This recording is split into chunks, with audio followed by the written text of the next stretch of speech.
Hello, everybody, and welcome to Agent Bounty's monthly series. I am your host, Kathy Chambers, and today we are talking about one of the fastest moving pieces of technology in AI, deepfakes.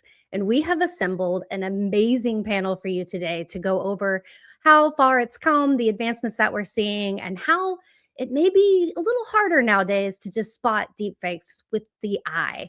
So, before we get dived into all of the questions, first thing, if you are watching, please drop your questions in the chat. And towards the end of the hour, we will get to those questions. But first, I want to kind of go around our virtual room and have everybody introduce themselves.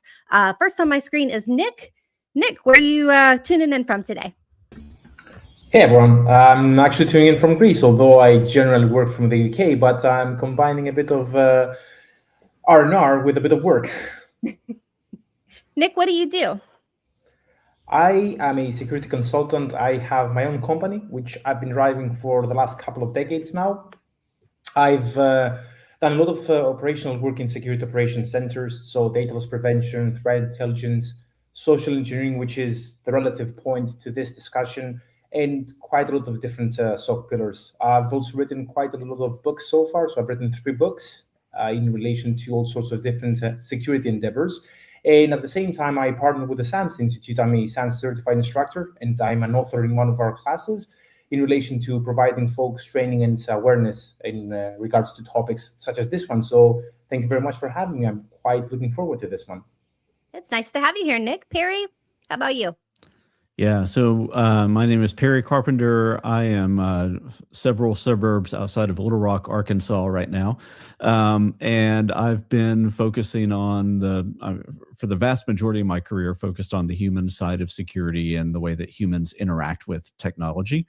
And for the past several years within that have been focused on of course, social engineering and the way that technology enhances that, which brings us into the age that we're in right now, which is AI assisted threats and, of course, deepfakes with that. Awesome. Thanks for being here. Carrie? Thank you. You are muted, Carrie, if you could unmute.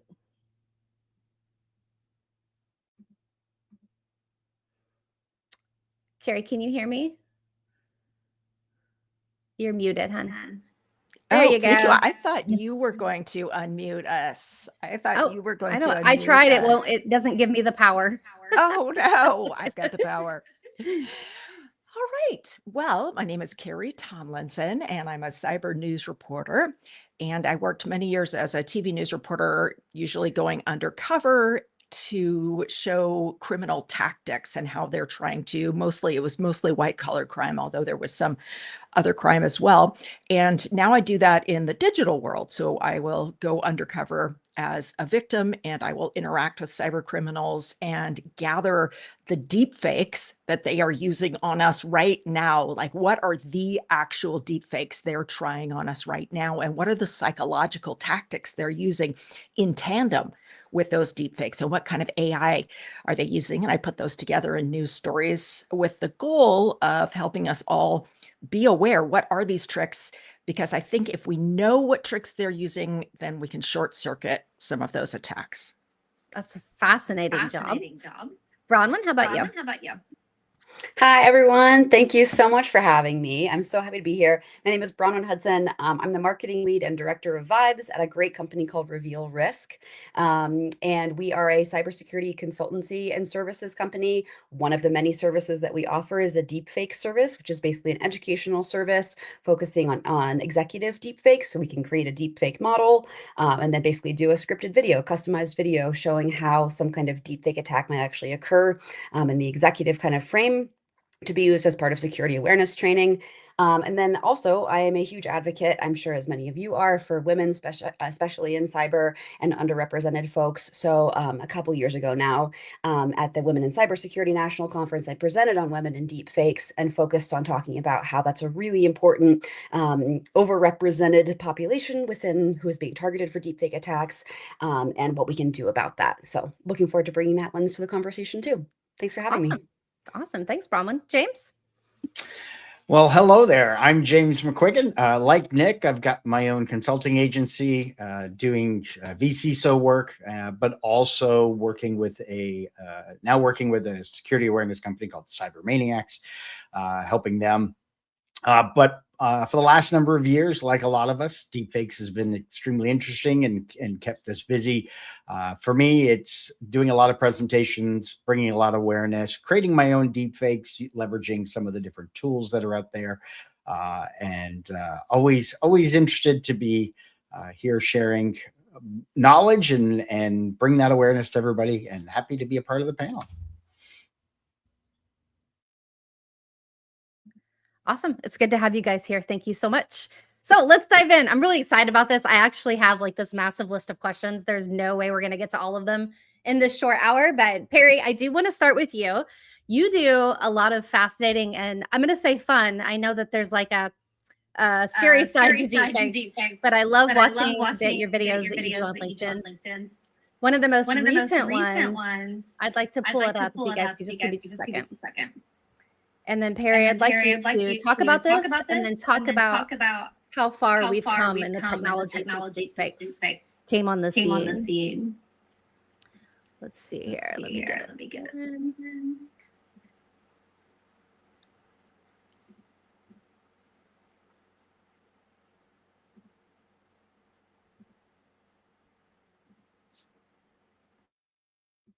All right, so here you're being Jerry Ozier. You want to talk about this? Let me make sure my mic is on. Yeah, so that was me testing a platform from a company called Descartes. They put out a model called Lucy 2, which is now at Lucy 2.5. So it's actually improved a little bit since that video that I did just about 3 months ago. And in that, what I was trying to show really was the evolution. So I used to do a lot of face swap deepfakes, and for that I have a large gaming computer and a big setup for that, and multiple cameras, and can do some fairly sophisticated face swaps. But what I used to have to do for that is to make that really take, I would have to like run over to the other side of the room and like grab a wig and put it on and all that kind of stuff. And then Lucy 2 comes out and it's a really good real-time full character swap, and that's what I was experimenting with right there. And it's not perfect, there's issues with it, but I think the interesting thing to see with something like this is that it is SaaS based, so I don't need another computer, I just need a good internet connection, and it is real time. And that is different than a lot of the similar videos that you may have seen on LinkedIn or YouTube or TikTok over the past few months, where people were doing things that looked like they may have been real time, but they were actually pre-processed videos. So somebody would take a video of themselves, they would upload it to something like Kling AI or Kling Motion Control or one of the other similar ones, and then they would select the person that they wanted to be, and it would create a video, but it would take like 10 minutes to get that output, and then you would see people edit those together. So that's essentially what I was showing here, is that this is a new real-time threat that is emerging and is actually getting pretty good. James, how easy is it for somebody who isn't that technical savvy to do something like this? I would say it's lowered the bar tremendously. For me, I vibe coded an app over a couple of hours that actually linked in that same SaaS service that Perry was talking about, and now just being able to create it, you can just drop in an image into the vibe coded app that I made. It links back to that service, and boom, I've got my created deepfake. So the software that's out there, the services that are out there, you don't need, as Perry said, you don't need the high-end systems. You can leverage the software as a service to be able to create those deepfakes and almost be doing it in real time as well. Carrie, what are some of the things, so you cover threat actors, you said that at the beginning during your introduction. What are some of the things that you're seeing now versus that we didn't see just maybe a year or two ago? Yeah, so one thing that really strikes me is that there's a whole range of attackers. There are some attackers in some of the cryptocurrency scams that are using very sophisticated deepfake technology. Many of them are still not. Many of them are using very weak or low quality deepfake technology, and they're still having success. So not everyone is using this, even though they have the ability to access it. I think for a lot of the criminals, they say, well, what I'm using already works.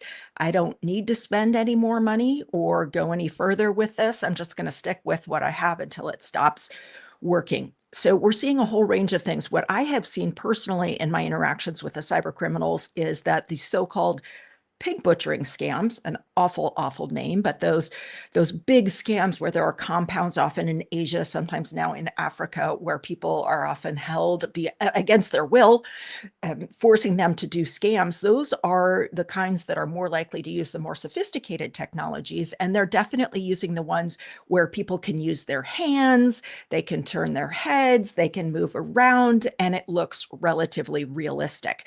I would say there are some lower level scams, romance scams. They are not always feeling the need to use that kind of sophisticated technology. Sometimes they're still using Photoshop for their images, and it still works. Perry, do you think that we're in this space, so we are kind of trained to look for this thing, but the everyday person isn't? How much harder is it now for them to spot versus just a few years ago? How much harder is it for the average person to spot a deepfake? Yes, like we are looking for it because we're like in the space. But most people aren't even looking for it. Like, how much harder is it now? Well, it is harder, but the problem that has happened all along, even with the earliest, most horrible deepfakes that were very obvious, is that the psychology is against us. When we want to believe something is true, we will overlook all the signs. If you want to believe that Ed Sheeran is in love with you and wants to marry you and just needs $800,000 to pay his hospital bill because his manager is holding his money, then you're going to believe whatever they put in front of you. That's what we're seeing. If you want to believe that Elon Musk is going to give you a car and all you have to do is give him $250, then you're going to go ahead and do it. So the psychology is still what is killing us. So people can spot the fakes, not in every case, of course, but we're kind of saying the question shouldn't be, can I spot a fake or can I not spot a fake? The question should be, what is this person asking me to do? And do I want to believe it? Because that is what will get me. Yeah, I'm just getting some messages that we have feedback. So I apologize for that. I will mess with that while you guys are answering questions. Sorry, getting messages. So Nick, so you are on the defensive side of this. What are some things that your company's doing to defend against these? And what are you guys actually looking for? It's a great question. So there's a whole heap of evolution happening these last few years, or the last year for that matter, which makes things quite tricky. I mean, to be honest, a few basic things. If you can believe it or not, we've reverted quite a lot to some of the tactics that we had, like, for example, having verbal codes. So if we had a pre-agreed code that we could use, for instance, when we go on a call and I say a particular word, so like a challenge response, we do that. So we have a pre-shared, for example, challenge response. At some beginning of the discussion, I may say something like, I climbed Everest last week, and you will say something in response to that. So we've done that, and obviously we change those, we rotate those quite a lot in order to ensure that we have actually the person that communicates with us, they're the one that we think they are. There's other things.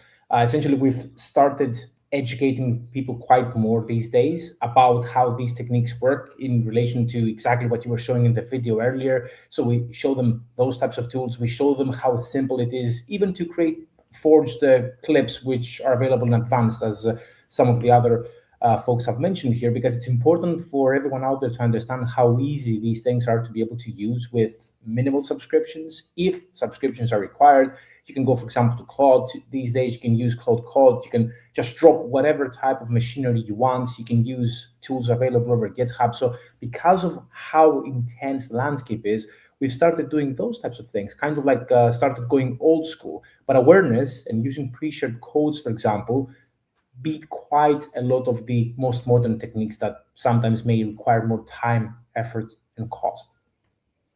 Yeah, James, you are an educator and a speaker. How often are you finding yourself throwing this into some of your discussions and your talks? Not as much as I'd like to, that's for sure. Yeah, with education, with the university where I'm teaching, the topic does come up. You know, a lot of the time students will ask about it and they've seen my presentations. When I'm out delivering material, presenting at organizations or conferences, summits, and so forth, it's always a topic that they want to hear more about. And for me, what's interesting is it's kind of like the Flash. You know, it's the magic trick. It's like, oh wow, okay, all right.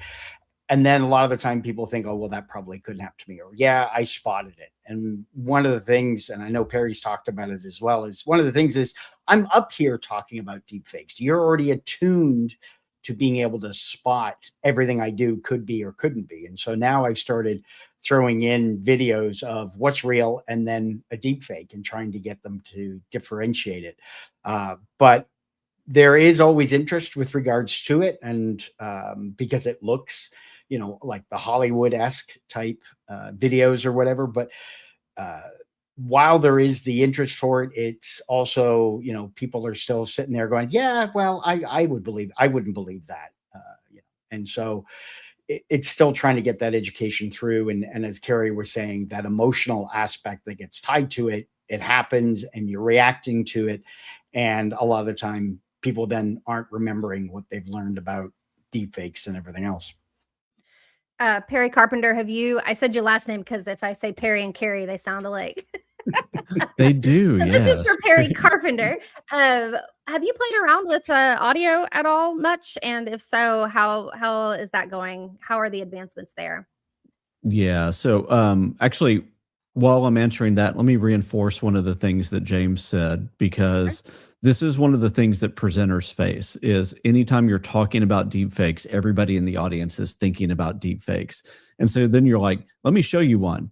And they're then looking for artifacts or the blink rates or, you know, weird movements or things like that. And what I found over and over and over again is that the things that people point to are generally artifacts that existed in the original video that may have been mined for that. And so they're going, well, that person blinks weird. That must be a giveaway. No, it's not. That's just the way that person blinks. Or people, anytime they know something is fake, they want to backtrack their own logic and believe that they could ferret it out. And we've seen several times that the things that they attribute to being fake are not, and the things that they attribute to it being a real thing are, you know, things that may have been completely fabricated as well. So I don't care who any of us are, whether we claim to be an expert or whether we're a novice.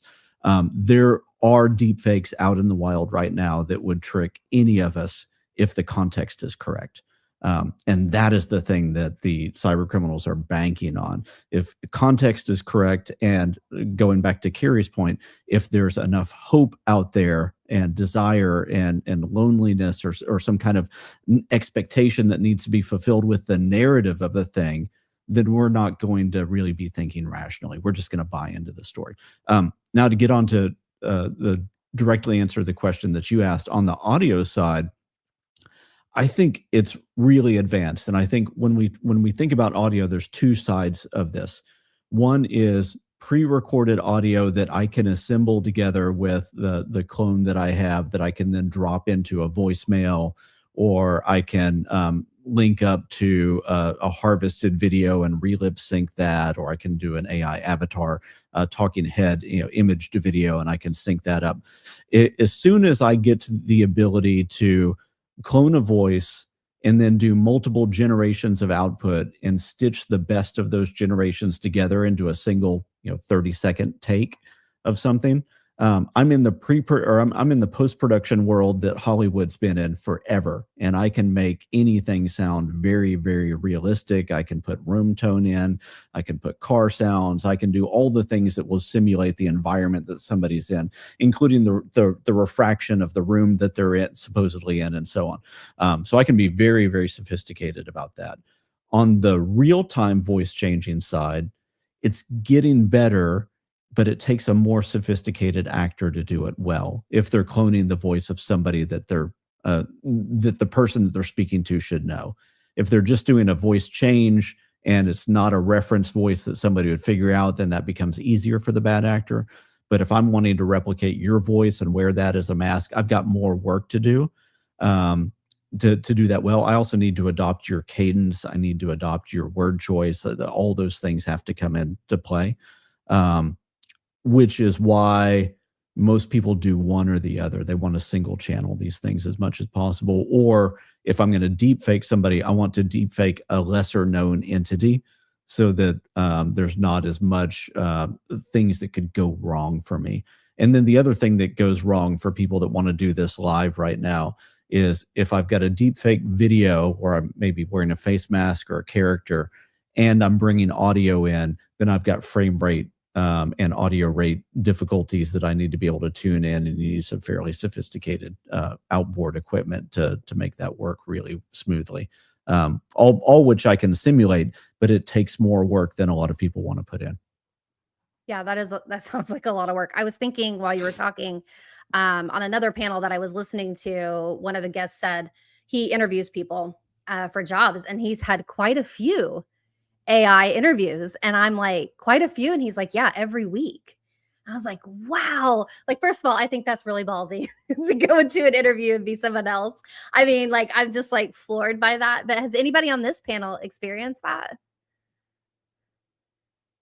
Yes. Yes. Yes and no. What I went through, I was actually in the office when a colleague of mine was doing an interview.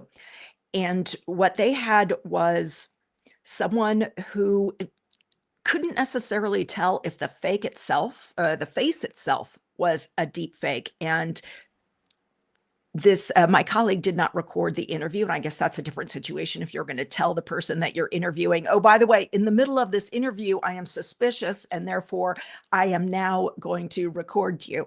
So we weren't able to study the situation, but in the short time we saw, the person had, their face looked normal, but there doesn't appear to be a real person in the world with that face, if that makes sense. So it looks like a completely made up identity, a made up LinkedIn profile with very little footprint online, and then a face with the interview. In addition, when the person was asked questions, there was a long pause before they answered. In one case, when they were asked a question, they said, oh, yes, I did my senior thesis on that. So the interviewer said, oh, tell me more about your senior thesis. And then there was a very long pause. And then the person said, well, I looked for it on my computer, but I can't find it. And it was a very short interview. But what it appears is they created a fake identity, did a live video call. Of course, they can use whatever voice they want in that situation. But they were either using AI or they were relaying with someone else to try to get the interview. So it seemed likely that it was maybe a North Korean, part of the North Korean plan to get workers into technology companies. That is so scary. Nick, what kind of advice are you giving companies right now who may be faced with this or dealing with this? It's a great point. So first of all, like we always used to do when we scan, for example, candidates, talking about the candidate aspect here, when we scan candidates, it's very, very important to not use AI just for the sake of using AI like a lot of companies do. So for example, today they'll have the automated systems, they'll screen candidates, and I find this very hilarious at times, and I do mean it with all due respect because all of us could be doing it, right? Sometimes what I'll do is I've already occupied a job there, so I'm already, let's say, the SOC manager for a client, interim that is, and then I'll apply for a SOC analyst job and I'll get rejected to the same place that I'm currently working at, being the person that interviews those candidates. And you're like, really? Clearly, there's something going wrong here. So the reason I'm saying this first and foremost is just to ensure that everyone doing this, everyone utilizing those tools, they would really have to think very closely about using those ATS tools properly, or if they're a fit at all. So that's the first thing that I advise new clients or standing clients. Whenever they're thinking about using AI to their benefit, I'm always like, yes, by all means, let's discuss it, but let's ensure that we tweak it accordingly, because there's like a huge loss of quality there. Unfortunately, then we go to the catch-22 situation where clients, for example, stand in one of these tools, and then the candidates do the opposite, and they're like, well, I'll go to, for example, ChatGPT or Claude or whichever, and I'll be like, make this be, for example, AI friendly, so that the AI, for example, isn't able to detect it. So then we're going to that cat and mouse analogy all the time. So in order to avoid a lot, we do go old school, as I was saying before, sometimes, because it helps. So yes, we will speak to people. Again, it's unavoidable that we will have some, of course, percentage of like bots, for example, applying to jobs. Yes, when you publicize something on LinkedIn and you see that you have like 500 CVs submitted in like a day, yeah, clearly you're not looking at 500 actual candidates. So in order to wrestle and tackle with all of those things, we monitor quite a lot. We put specific, for example, keywords that are virtually unattainable. Like, I don't, let's say, having worked at NASA for 5 years and having done this and having done that. So what we'll do is we'll put some jobs out there. We'll publicize some job specs that are actually virtual job specs, just in order to gauge how much of that we're encountering, how it's coming through, which tools they might be using, in order for us to be able to rebuttal those tools afterwards. But I'll also admit here, first and foremost, it's not easy. It's a lot of work, because you need to help the HR teams be able to weed out all of these CVs and all of these massive pools of candidates. And it's not easy anymore. It becomes continuously difficult. I will say that it's almost a full-time job, honestly speaking. I love how the whole panel's shaking their heads. Like, yes, yes, you're right. You're right. Switching gears just slightly, Bronwyn, your talk, I think, was it a year or two ago, you talked about how deepfakes are affecting women more. Can you explain and talk about that to us a little bit? Yeah, absolutely. So I feel like this panel is so spectacular because we have such collective good insight into problems that are facing workforces and like specific target populations. So that's really useful. The thing that I feel like is missing from the conversation, and I'm just going to say it's going to bum you out. It's bumming me out every day. Two things. One, that unfortunately, like deepfake technology is built on the back of sexploitation. A lot of the models that this technology in general was trained on before models like Delulu and things like this that are more contemporary was non-consensual pornography. And honestly, that's like a conversation that we should have about most of the internet. So, I want to be candid about that. So that feels like it's worth mentioning. And then two, in terms of contemporary, who, like the question of who are the victims, women are absolutely massively disproportionately affected by deep fakes, because often women are being targeted. They have no protections. They're not cyber experts. Deepfakes are being made of them that are often sexual in nature, completely non-consensual, and then distributed to places where these women don't even know where it happened. So that could be a school kid, it could be your mom, it could be anyone who is being taken advantage of. And then obviously there are very few legal repercussions that can happen. Who did the thing? Who tracked it down? How can it get taken down in the first place? So all of those kind of like cascading conversations that come from that are built on the back of misogyny and sexploitation. That's what bums me out. But what makes me feel very hopeful is that like this kind of panel, and I think the audience who's probably watching cares about that. Because when we talk about victims, we're talking about big groups of people, and we're talking about sort of sub-demographics in terms of like executives who are being deepfaked and these kind of, target populations that we care more about because they're financial targets and stuff like this. But victimhood as a conversation in the deepfake world is absolutely disproportionately about women and children, unfortunately. And those are specifically things that we can address with laws so that there are repercussions. But I also wanted to mention that there are other populations that are targeted in this kind of capacity that are disproportionately affected, like we previously mentioned with romance scams or pig butchering scams. These are lonely women and men out there who are being taken advantage of in their darkest hour. So I guess I feel sad when I talk about it. And I feel like that's worth mentioning because the emotional impact of these conversations is really important. But being able to be candid with the people in your life, specifically the women and children in your life, about protecting their digital identities and being aware of deepfakes and being aware of social engineering techniques is like where I immediately want to go with that conversation to make sure that we maintain some hope around it. James, what can we do as a community to help the situations that Bronwyn just discussed?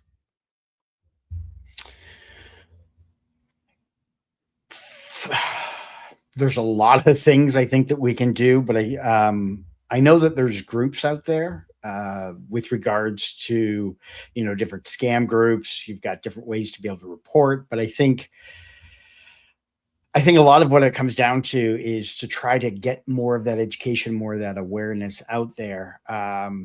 When we see, even from an educational standpoint, from as Bronwyn was talking about, with the exploitation of kids, exploitation of women, even in high schools, when you see this thing going on, the initial response is, well, then they should be punished, and I think a lot of it needs to, and a lot of it is they think it's a joke, or they think, haha, it's something funny, but not understanding the full ramifications, and needing to have more education.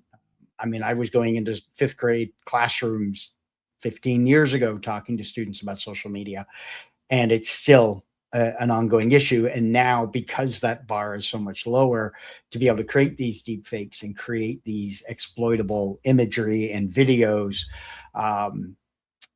when it comes to the consequences that come out of it, to my understanding, I haven't seen a lot in the sense of, if it's in a school, there's school suspension.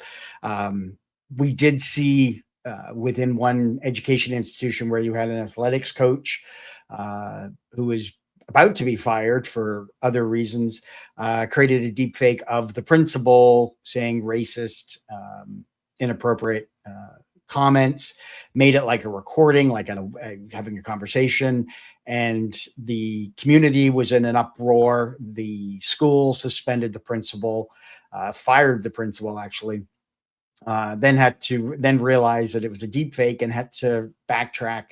The principal ended up leaving, going to another school district where they're now a principal, but the athletics director it was discovered that they did it. They were fired. They served time in jail, but I think the time was only a few weeks. I mean, it wasn't anything of a consequential manner, in my opinion.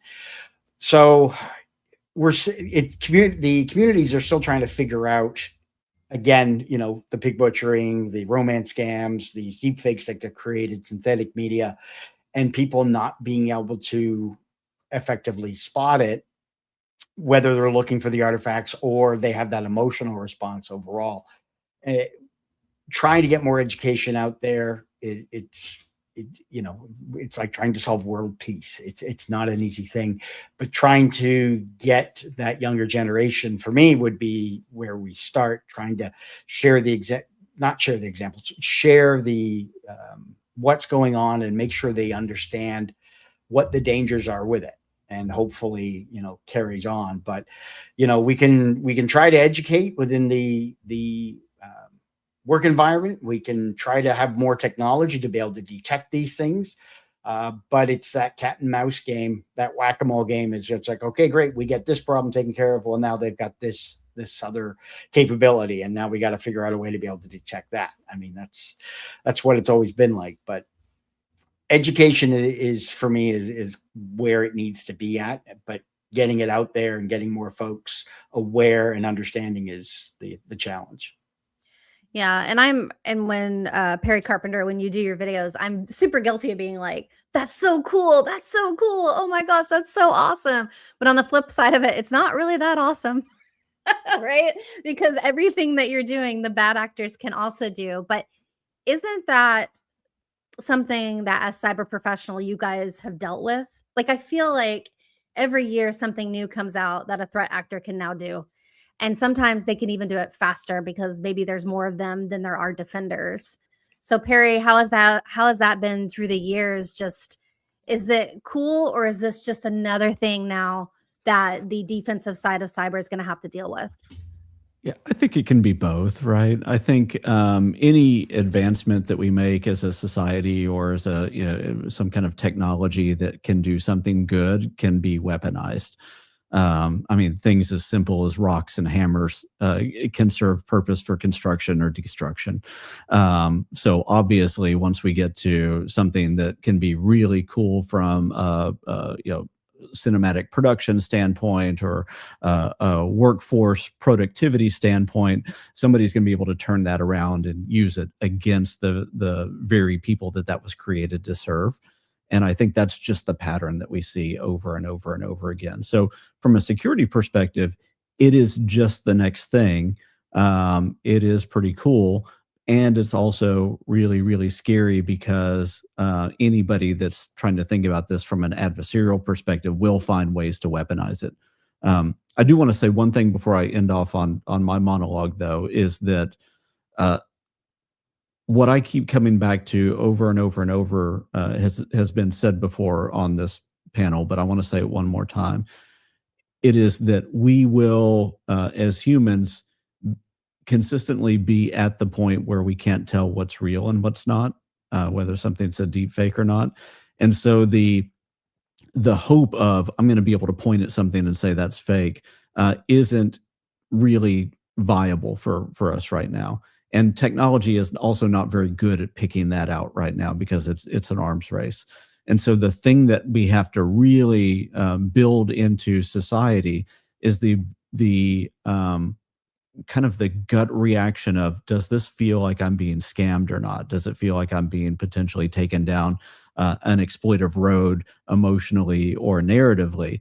And once you start to do that, whether that's somebody using a deep fake or whether they're using a real face, somebody can go, oh, wait, I feel like I've been emotionally hijacked. I feel like I'm being rushed. I feel like I'm being manipulated in some way. Let me take a breath and ask some critical questions at this point. And I think as society, if we were able to really bake that into just standard practice, then we would be able to disarm so many of the legacy threats that came at us. Of course, many of the current threats, but also we'd be able to build up resilience for future. If I can also just add to Per's point, if that's okay, Kathy, I just wanted to share something that I literally lived through the train very recently. So I was on a train ride. It was in the UK from some area of Essex to central London. So essentially what was happening was that there was a person literally just behind me, one of the seats behind me, and they were speaking to their bank. They laid out their life. Like, we're talking about first name, last name, address, phone number, social security number, everything. Now, I was reflecting on that and I was like, this is so bad because we're talking about basic things. We're not talking about like the scale that we're essentially examining here in this panel. The reason why I mention it is because what happened was that the line dropped and the person did the same thing again over a new call. So if I had missed something, I could just take it the second time around. Now, the challenge is that this had happened just a few weeks ago, but this is the level of inexperience that as I like calling it with clients, that we see out there, because a lot of folks will tell you, well, you know what?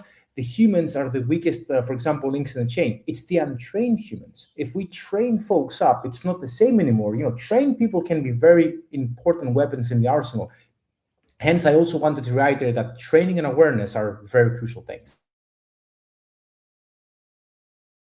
I agree, Bronwyn. I see you shaking your head.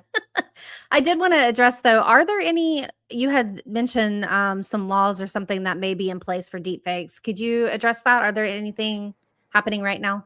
Yeah, fortunately, yes. So I think at this point, 46 of the 50 states have specific deepfake and AI-based non-consensual sexploitation laws. We've gotten that specific. The one that's really worth mentioning is the biggest federal law that approaches this topic in general, which is called the Take It Down Act. And I did have to make sure I looked it up. So it's one of these acts that it stands for something, right? We love acronyms in this whole industry. The Take It Down Act is all caps. It's an acronym. The tools to address known exploitation by immobilizing technological deepfakes on websites and networked act. If that ain't an acronym for the industry, I don't know what is. But honestly, it's a great law. So it's a federal protection, which basically says that non-consensual intimate imagery of any kind, deepfake or AI generated, can be you can be prosecuted for that. Here's the thing, James and Per, I think you both have kind of spoken to this point. The actual punishments, first of all, it's hard to find the person who has been responsible. That's a huge issue. We as defenders are like, that's difficult to find in the first place. And then two, the actual punishments are up to a year, even for child-based non-consensual pornographic imagery and deepfakes. So it doesn't feel like a lot. That's kind of my instinctual response there, but I'm happy that that law exists, because being able to report and being able to have some repercussions will cause a chain reaction of that being like a relevant conversation. The other organization that I wanted to mention, it's not specific to cyber, but the National Sexual Violence Research Center and also RAIN are probably two that most people have heard of. RAIN, oh, don't love the balloons on that one. RAIN is the Rape, Abuse, and Incest National Network. Both RAIN and the National Sexual Violence Research Center have resources for people that are deepfake and AI specific. So like how to report a crime to your local police. Where does it go from there? And kind of spells it out in a bit more of an accessible way than just being like, there's federal legislation, which doesn't feel like it really touches an individual when something like this has happened to them. But I wanted to say, I completely agree with the point that, and I think, Nick, you just spoke to the word inexperience is exactly the populations that I feel are the most vulnerable, right? People who have never thought about this, aren't familiar with the tech, don't even know that this could be a possibility. So just wanted to reemphasize that training and awareness are still extremely relevant, especially for these vulnerable populations.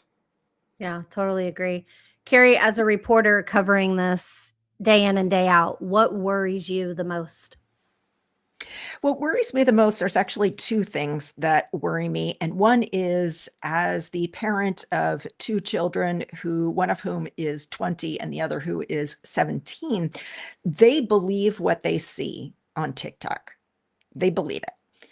And in general, what their social media tells them is that other people are wrong, and that video that they are watching in the moment is right and is an authority source. And my kids are smart, but they believe it on an emotional level. They believe it, and they have a lot of trouble telling the difference between real and fake, whether it's a deep fake or whether maybe a video is actually a commercial or an ad that is not announced as an ad. So that's one of the things that bothers me, is we've created a generation of young people who rely on social media specifically for young people that tells them things that are not true. It's creating a world that isn't true. And the values in that world are get rich quick by whatever means you can, get attention, and get internet points, score these fake internet points. So you have this ripe situation for young people to make non-consensual deepfakes of their classmates, because they will get internet points for it. And they will see deep fakes of politicians or of celebrities, and they will believe what that video is telling them. So I feel like that's where we really need to focus a lot of attention, is maybe undoing some of the destruction that has been done with the TikTok generation. Not that TikTok is bad, but there's a situation where they're unable to look at what they're seeing critically and pick it apart and look for falsehood. So I feel like with some education directed at that generation, that we may be able to make some progress and not have a generation of people who are even more gullible and more susceptible to propaganda and manipulation. Yes, very, very valid points. James, I know you have kids too. But James, you've been in the industry, so I know you've been preaching to your kids since a very young age, probably telling them to be careful online. Do you think that from an education perspective, my kids have some kind of awareness thing that they do at school. I think it started around 4th or 5th grade.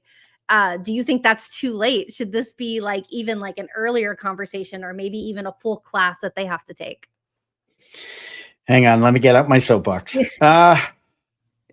Like I said, I was going to 5th grade classrooms. My wife is a school teacher. I was going to her classrooms and the other classes at her school, talking with kids. And one of the comments I used to make was and then I would get to talk to the parents.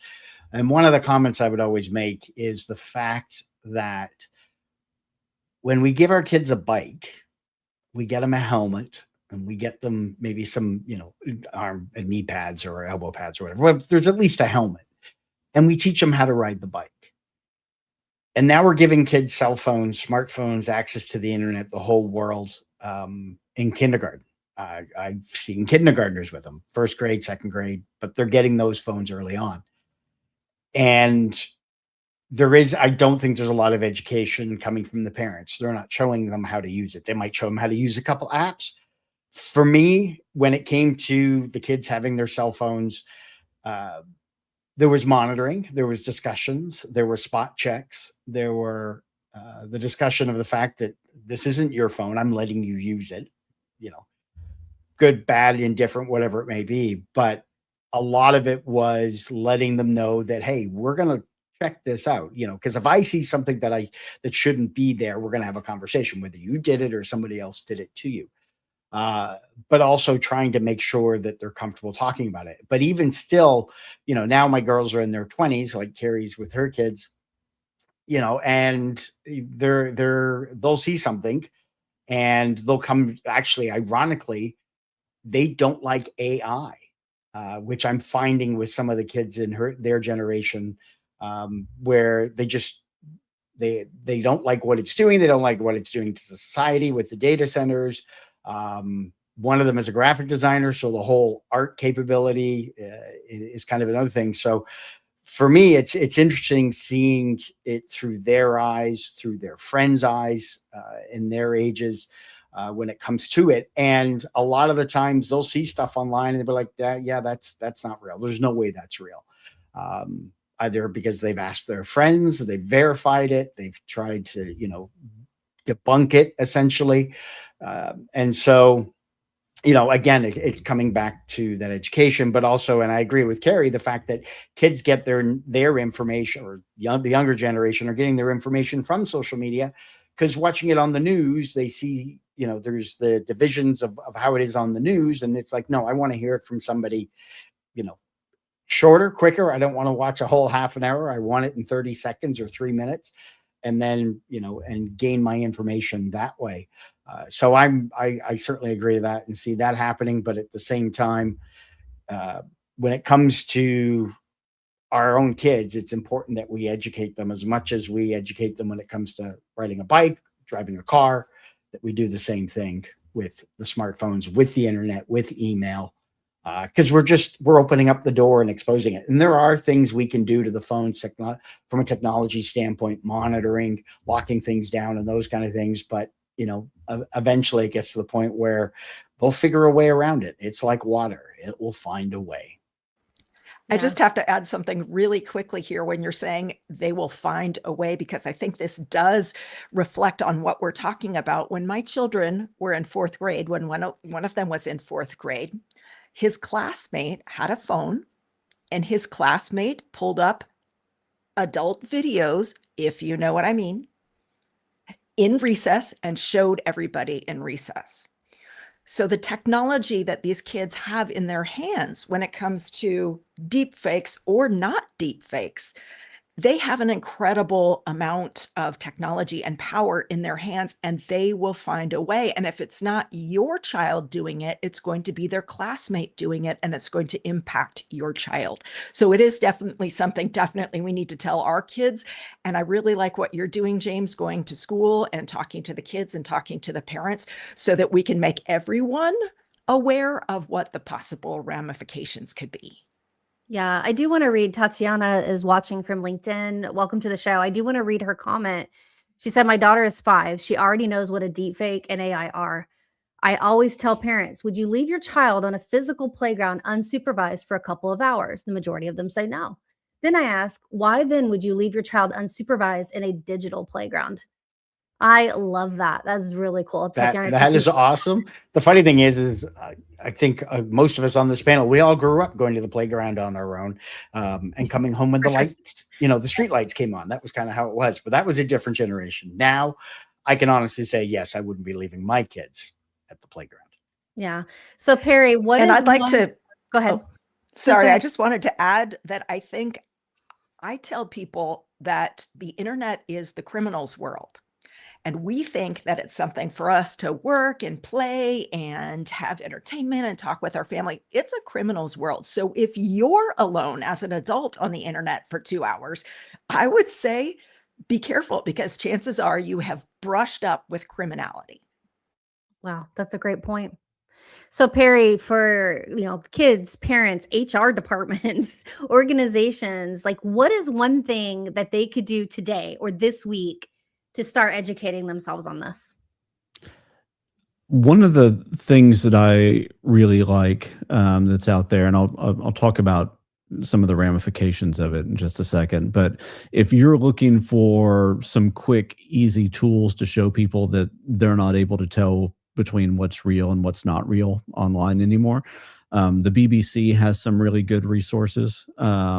It's kind of sad that we have to go outside of our own country sometimes to find really good resources. But BBC has an AI or not quiz that they update every month with like different celebrity photographs and posts that have been AI generated or not. And what you'll quickly see is it's really difficult to tell.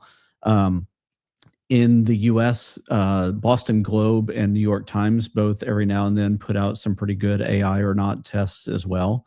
And so I think the New York Times one is paywalled, but theirs is pretty good.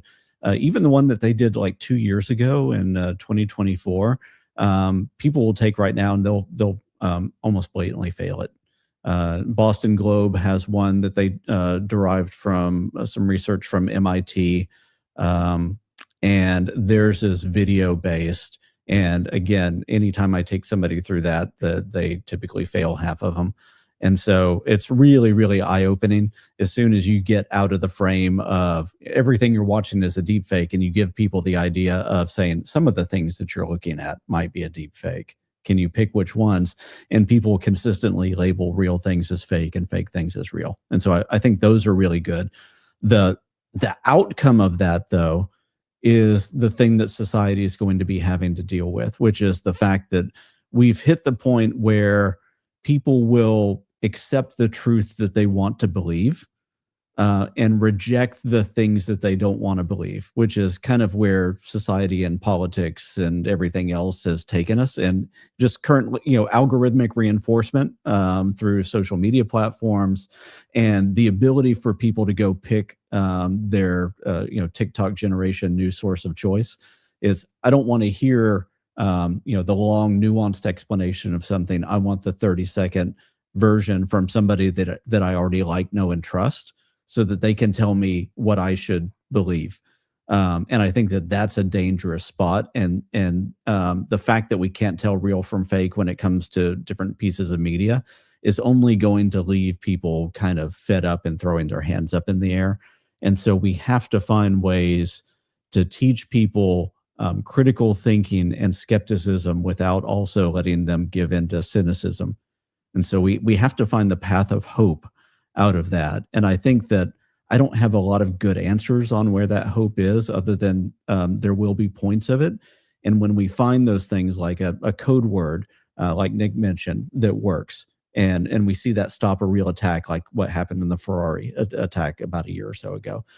We champion that when we see the Take It Down Act work, and some criminals go to jail, even if it's only for a year. We need to champion that.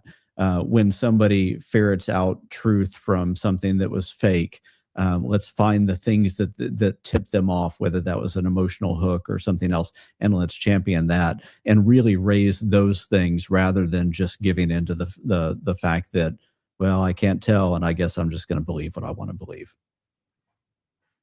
Yeah, awesome points. We do have a couple questions that I want to get to before we say goodbye. Bronwyn, I'm going to give this one to you. Are you optimistic or pessimistic about where we're headed?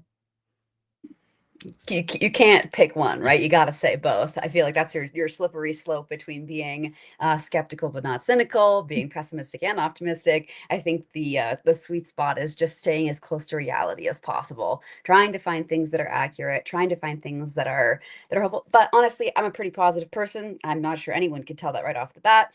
But big reveal, I am actually very optimistic because there are a lot of points of hope, like specific ones that Perry you just spoke to, and sort of like broader ones like a federal act that is responding to this kind of technology and how it evolves. And I have hope for the youth. I have plenty of hope for the youth. There's so many kids out there who hate AI, who are rejecting it completely, who don't want to have phones, who are learning how to critically think, who are reading books. And obviously, if we're getting our news and our information from TikTok, we aren't hearing about those kids. So it's about broadening our viewpoint and like trying to understand what reality is from a multitude of perspectives. And yeah, maintaining a positive outlook, that is definitely just part of it, noticing the hope and then choosing it as well. So yeah, let's go with actually realistically positive and optimistic. I love it. And Brahman, I love your energy. This is our first time like talking. So I just feel so good when you talk. I love it. Nick, I'm going to give this one to you. Will AI ultimately become our best defense against AI generated deception? Oh, curveball. We collectively cannot say with certainty. So it's the consulting answer. It depends. I can tell you what we see so far, right? So we use quite a lot of AI in our defenses currently. So, for example, when we create security operational centers for clients, we augment them with AI in order for them to be able to pick up, for example, on level 1 tasks.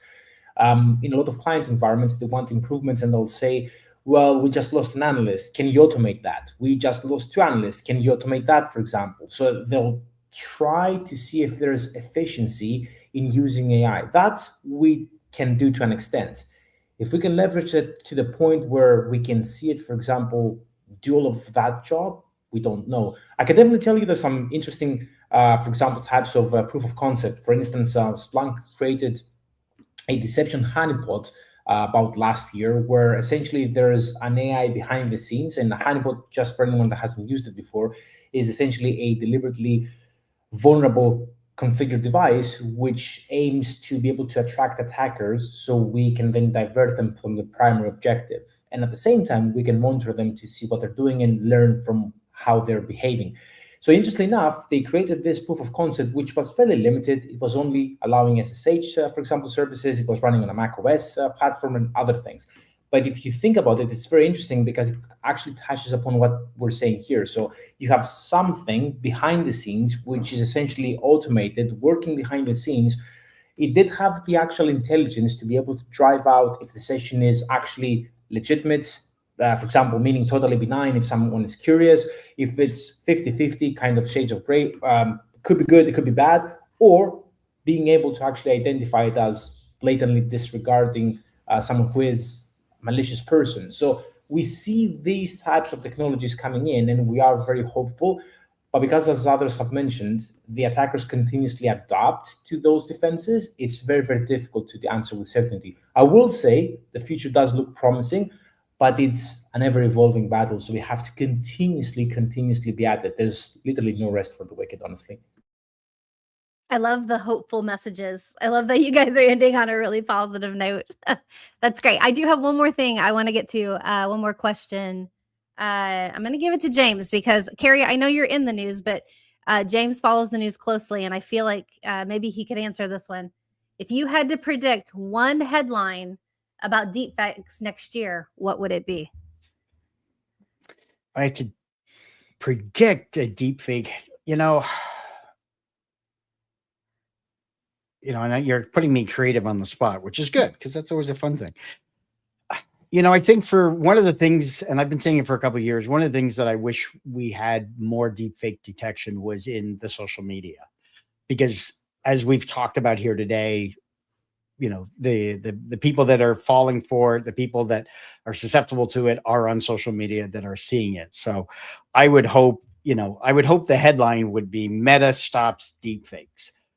Because they're one of the biggest social medias that are out there, or TikTok stops deepfakes. Because technology, and going back to the question you just asked, Nick, it's a combination of the technology with the human. It's the layers. It's the same thing with social engineering. It's the same thing with phishing. Yeah, I know they're the same thing, but it's essentially the human working with technology, being able to detect and stop this, I think, is where it's going to go. Awesome. Carrie, do you have something? When I asked that question, did something immediately come to your head? Yes, it does. Unfortunately, this is not as positive as I'd like it to be, but there are people working on solutions for this. And with all of this, Yep. there are smart, passionate people working on solutions. So there is hope. But the next big thing that I see coming is identity. And that is where you are now able to present a selfie of yourself or video of yourself to prove who you are. That is under assault. There are criminal groups, not just on the underground market, but blatantly selling the technology to each other to simulate you and I so they can get into our bank accounts. They can open bank accounts in our names. They can call up banks and act as us. I saw it not too long ago that there was an article about a tool that criminals are using where under certain circumstances, they can get into your phone and use your camera to create a video that will allow them to pretend to be you. So, there's not a lot reported about this, so we don't know how true this actually is, but definitely identity is going to be under assault. That is something that the banks get to work on. That's not something that you and I can really do a lot about. Right. But it is happening right now, and it's going to get worse and worse as we go along. Luckily, the banks don't want this to happen, so they are spending a lot of money to try to stop this. But I think those are going to be a lot of the headlines that we're seeing next year. Yeah, I feel like in 6 months from now, we can have this same discussion and we'll all be talking about something like totally different for sure. Yeah, I do want to thank Agent Bounty for sponsoring us today and for allowing everybody to be here and come together to talk about this. Agent Bounty is a native end-to-end exposure management platform, surfacing only the findings that can prove are exploitable with AI-generated remediation across your full digital attack surface with a human in the loop. So you can contact them at agentbounty.ai and they'll do a demo for you. Really good folks over there. So please check them out. And to our panel, thank you. Thank you all for being here. I will tell you that I had a lot of DMs saying how awesome this panel was. So I appreciate you guys for making me look good. And it was a community effort. It was a community effort. Everybody was recommending everybody. So thank you guys so much. And like I said, maybe 6 months from now, we'll all get together again and see what's new. So thank you. Thank you so much, Kathy. It's been great. Awesome. Bye, everybody. See you Thanks next so much. time. Bye. All the best. Bye.